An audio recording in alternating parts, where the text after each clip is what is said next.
Okay, let's talk about momentum in two dimensions. Now, I know that's going to sound kind of scary. It's really not that bad, though. It's just taking conservation momentum problems, doing it twice, once in each dimension. So if we start off with basics, we know that momentum is conserved,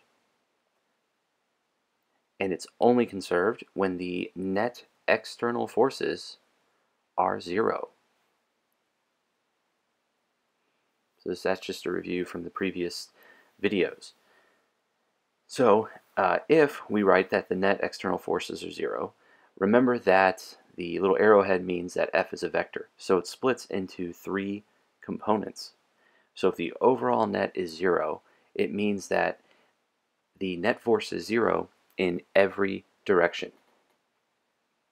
So if the net force in the x direction is zero, that would mean that all momenta in the x direction must be conserved. The same thing applies for the y direction as well as the z direction. Now we won't do any three-dimensional stuff, but it's still necessary to at least point that out.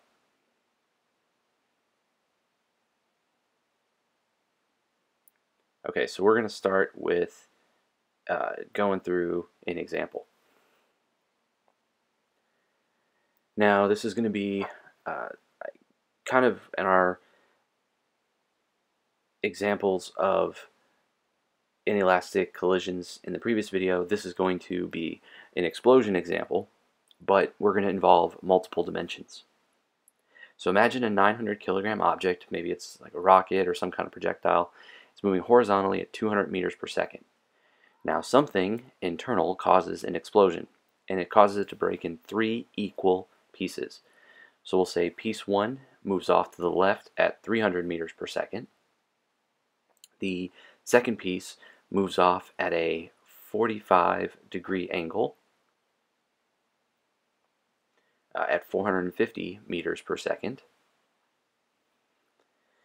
And the third piece shoots off at an unknown angle with an unknown speed. And we are going to try to find that unknown speed and direction. So to start the problem, first we can identify that there are no external forces, and therefore momentum must be conserved. Now it's an explosion problem, so we can go back to how we wrote out our equations for conservation of momentum during an explosion, but we're going to write it out in two separate forms, one for the x direction, one for the y. So in the x direction, we've got all the mass, the 900 kilograms, moving at initial velocity in the x, and that's going to equal the sum of the three pieces. So now pay attention to the labels. That would be mass 1 and the velocity of that mass, v1, and the final direction. Then mass 2 times its final velocity plus mass 3 times its final velocity. Now we're going to write the same thing for the y direction. We'll have the whole mass times its initial velocity in the y direction, which breaks up into mass 1 times its final velocity in the y, plus mass 2 times its final velocity in the y, plus mass 3 times its final velocity in the y. Okay, so let's work through the x direction first. So we're going to go through and just plug in our numbers. The full mass was 900 kilograms, and it was moving at 200 meters per second in the x direction. Then after the explosion, the first piece, 300 kilogram piece, moves to the left at 300 meters per second. The second piece of 300 kilograms was moving at an angle, so we have to find the x component, and that would be 450 meters per second times the cosine of 45 degrees plus mass 3 times its unknown final velocity. Now if you're not confused as to why the masses were 300, remember we said that this 900 kilogram object was breaking into three equal pieces. Okay, so let's crunch this out. So on the left we've got 180,000 kilogram meters per second. 300 times negative 300 is negative 90,000 kilogram meters per second. 300 kilograms times the 450 cosine 45, that's 95,460 kilogram meters per second. And then finally 300 kilograms times the unknown velocity, which we're trying to find. Now keep in mind that that's only in the x direction. Okay, so let's see, I ran out of room here, so I'm going to move this guy a little bit. There we go. And let's finish it out. So we'll combine like terms. So we'll move all the numbers to the left side, and that'll give us 174,540 kilogram meters a second equals the 300 kilograms times the unknown speed. So when we solve for that, we get 582 meters per second. Okay, so now let's look for the speed in the y direction. Okay, so I'm just rewriting this equation. We had it on the last page. Mass, full mass times its initial velocity in the y is equal to m1 v1 in the y plus m2 v2 in the y plus m3 v3 in the y. Alright, so let's go through and start plugging in some numbers.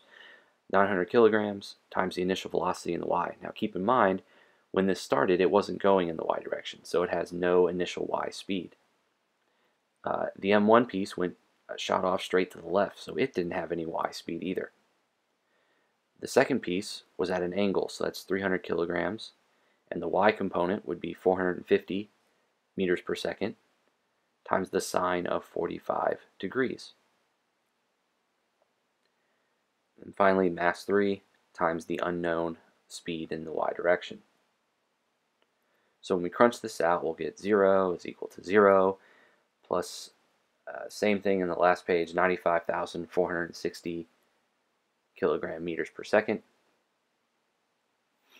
plus mass 3 times its unknown speed in the y direction. Okay, so solving this for V3 shouldn't be complicated for anybody. Bring this over to the other side, it becomes negative. Solve it for V3 in the y direction, and we get a speed of negative 318 meters per second. Now it should make sense that it's negative since we didn't start with any y momentum to begin with. If m2 shot in the upward direction, this piece had to have shot downward to cancel out that momentum. Okay, so the overall vector for V3 was 582 meters per second in the I direction and 318 meters per second in the J direction. So this is our final vector, but we want to know what is the speed. So remember, speed is the magnitude, so that's Pythagorean theorem. 318 squared is equal to 663 meters per second. So now we know the speed, but now we need to also get the direction. So to find the direction, we're looking at the angle, so that'll be the inverse tangent of y over x, or 318 over 582. And that'll give us a direction of 28.6 degrees south of east. So hopefully you could see that it wasn't too bad. Just know in 2 dimensions you separate each direction, one for the x, one for the y, and know that momentum is conserved in each direction. Okay, so now we're going to do another example, and so this one, instead of an explosion, we'll just do inelastic collision. Now this example is going to be kind of long, but it's kind of fun to work through because it kind of brings back old ideas.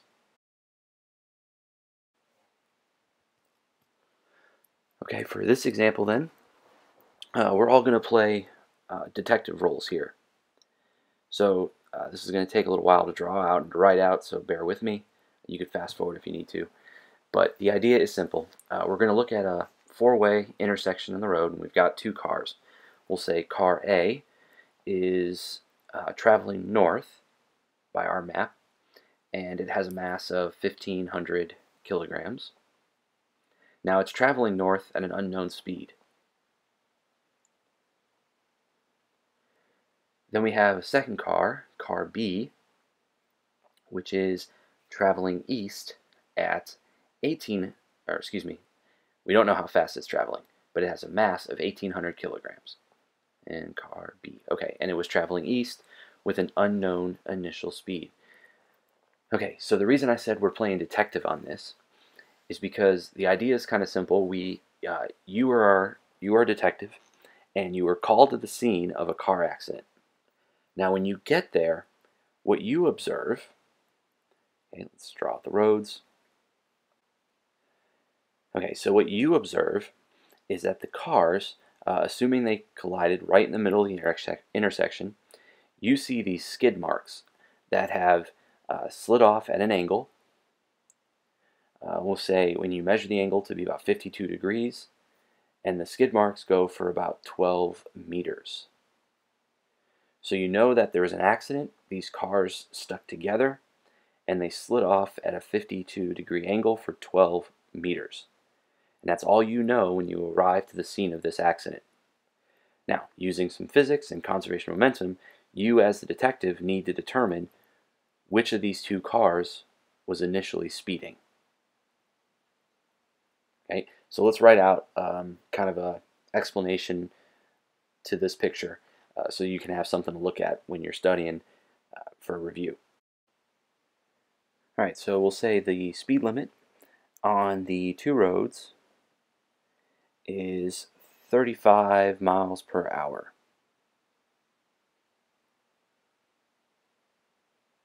Now, when you arrive there, both drivers claim that they were going the speed limit, if not less than the speed limit.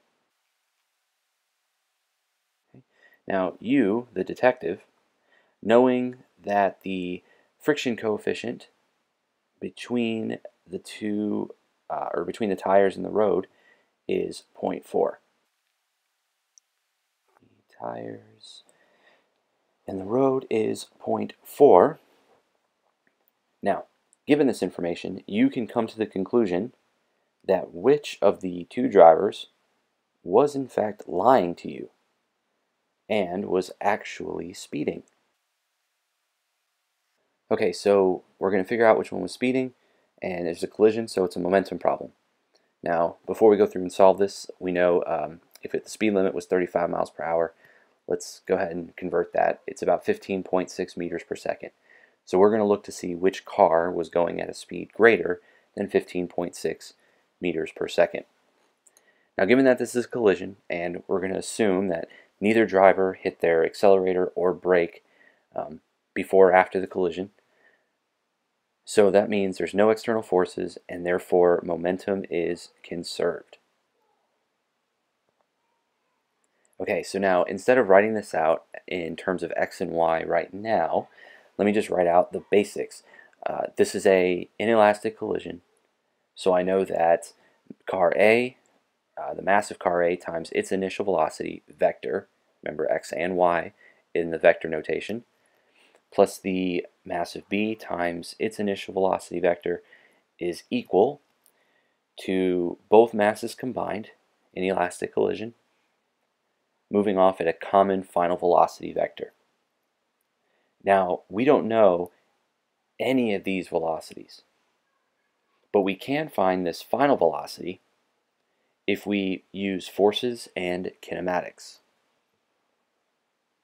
Now, I know a bunch of you are rolling your eyes right now, but hopefully at this point this can go quick because, I mean, let's face it, looking back at things, they tend to be easier than when we were actually going through them.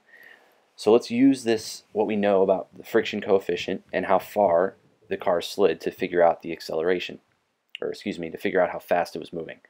So the coefficient of friction was 0.4, and we're going to use this to find the acceleration after the cars collided. So it's a force problem. And how do we start force problems? Well, we start with a free body diagram. Now, we're looking at both cars combined. So the gravity vector pulling down is the sum of both masses, right? The entire mass times gravity. There's a normal force up from the roadway, and there's a friction against the motion. Now, we didn't specify which direction, but we're just going to say left, just for simplicity. So that means a negative friction is equal to the sum of the masses times the acceleration. Now remember, friction is coefficient times normal force. And when you look at our diagram, we know the normal force is simply the weight of the combined mass. So solving for the acceleration isn't too much of a task. We see that since the MA plus MB term is the same on both sides, the mass of the entire system is just going to cancel out. And we're left with the negative coefficient of friction times gravity is equal to our acceleration. So when we plug in our numbers, 0.4, gravity 9.8, we will get an acceleration of negative 3.92 meters per second squared. And hopefully the negative makes sense. After the collision, the cars are slowing down, so that should be a deceleration. So now that we know the acceleration, let's find the velocity of both cars after the collision. And remember from the picture, after they collided, they slid a total distance of 12 meters before stopping. Okay, so this should be a quick kinematics question. We don't know anything about time, so the only equation that matches that is our v squared is equal to the initial velocity squared plus twice the acceleration times the displacement. When we plug in our numbers, it stops, so final velocity is 0. We just found the acceleration at negative 3.92, and it slid a distance of 12 meters. So when you solve this for the initial velocity, you get 9.7 meters per second. Now keep in mind that this velocity is the velocity the cars had just after the collision. So this speed of 9.7 is the speed we're looking for in our momentum equation. So now let's use that along with conservation of momentum and figure out how fast each car was going before the collision.